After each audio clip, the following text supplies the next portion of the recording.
Malcolm and Marie. That's the next Netflix movie review from 2021. Malcolm and Marie, starring John David Washington and Zendaya. I thought it was Zendaya for the longest time. Like Zendaya. There's no last name, it's just one name. But it's Zendaya, as I've seen in recent interviews.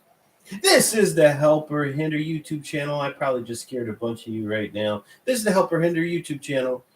This is Miles Shockley giving you the Christian view on movies that are made from around the world on multiple platforms. We're starting off with Netflix, looking at the catalog of 2021 movies. As I alluded to in the beginning of the broadcast, we are talking about Malcolm and Marie. I heard a lot of good things about this film. I think the acting is unreal. It really plays like I would have rather seen this as a stage play. Gonna be honest. Like I want to see this thing on Broadway. I want to see this thing, at Steppenwolf here in Chicago. Like, let's see this thing on stage.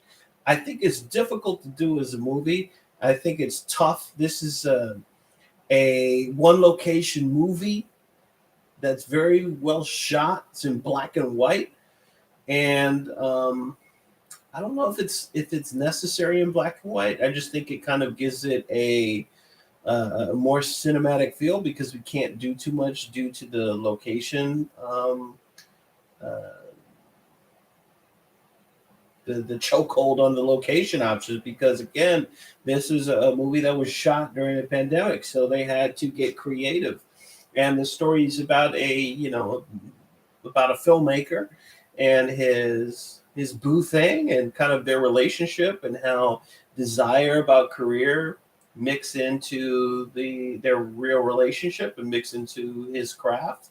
Um, John David there plays a filmmaker director who writes and produces and directs his own award-winning film. And this is a big time trend too.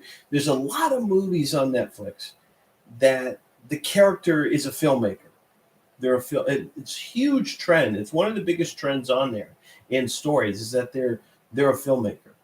And this movie gives you a real insight as to how it feels to be criticized for your film, how it feels to get negative feedback as well as good feedback, the inner workings of the industry and what it's like, especially if you're at the pinnacle that the characters are at.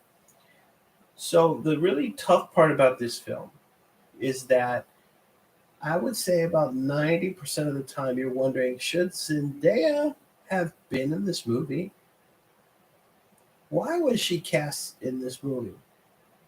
Not to say she doesn't perform, but the problem is that she's trying to match Washington's performance. And you see that. You see that because she does this a lot with her chin.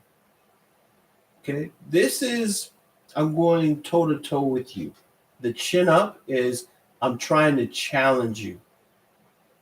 Oh, yeah? You think you're better than me? You think you're better? It's like a natural thing where you're trying to challenge somebody. So I feel like he's giving so much, and I think he was given a lot to work with. And she's trying to match him, and I don't think she has enough to do it. And so she's left with very little to do with her body language, and it just doesn't come off right. It seems very forced, artificial, plastic, and doesn't showcase her acting ability. It wasn't until the end where she goes into her monologue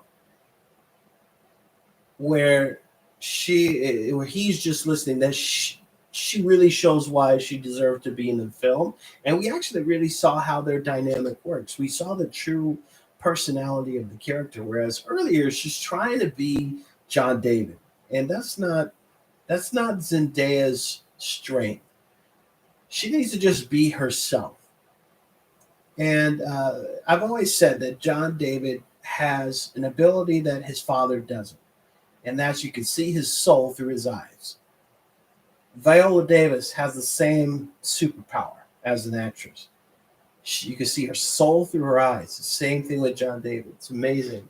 And so the more he sticks to that, the more that he will craft his own brand and image. And he's already done that. I mean, he's a go-to guy. He's been with amazing directors. So who am I to, to criticize him or even Zendaya? But I do have a solid objective point of view, and I think many filmmakers would agree about those subtle differences.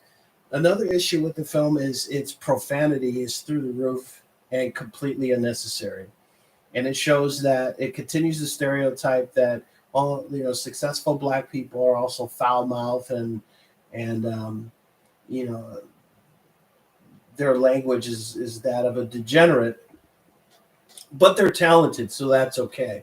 And I've seen him play that character a lot, where he's just foul mouthed, but then you know prays, still believes in God, and still this mild mannered person. But in this movie, it's way over the top. It's just too much to the point where you can't even dial in on the movie. You are so distracted by the language. And I'm sorry, you do Spider Man and then you start cursing in movies. It just doesn't seem, it's awkward to see that. And it's just something that you have to live with. So when Zendaya does it and she tries to match him, she tries to F you back, it just doesn't work. It doesn't work as well until she finally comes into herself at the end where she's on the bed and she's just telling him, "Thank you. Thank you. I just wanted to thank you. Thank you for doing this. Thank you for that." That spoke volumes, spoke tremendous volumes. That monologue really, really impacted me and showcased her talent and her ability.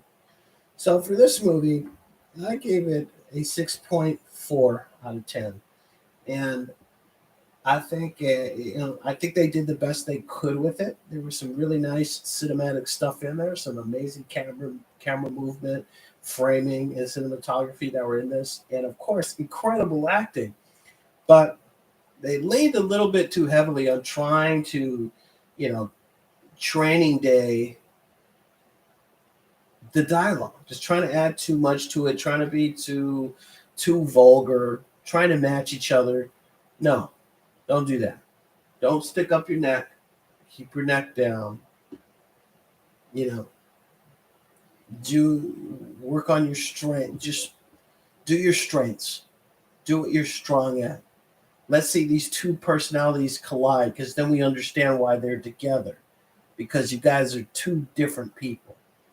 So I would say this is a Hinder film. Unfortunately, there is some provocative sensuality as well, as along with the cursing, which is just way beyond what it should have been. So anyway, this is the Helper Hinder YouTube channel. I'm Miles Shockley. You know I'm praying for you. You know I want you to get to know Jesus as your Lord and Savior. God bless you guys, and I'll see you for the next movie review. Ciao. Is that okay to say? Ciao. Do people still say ciao?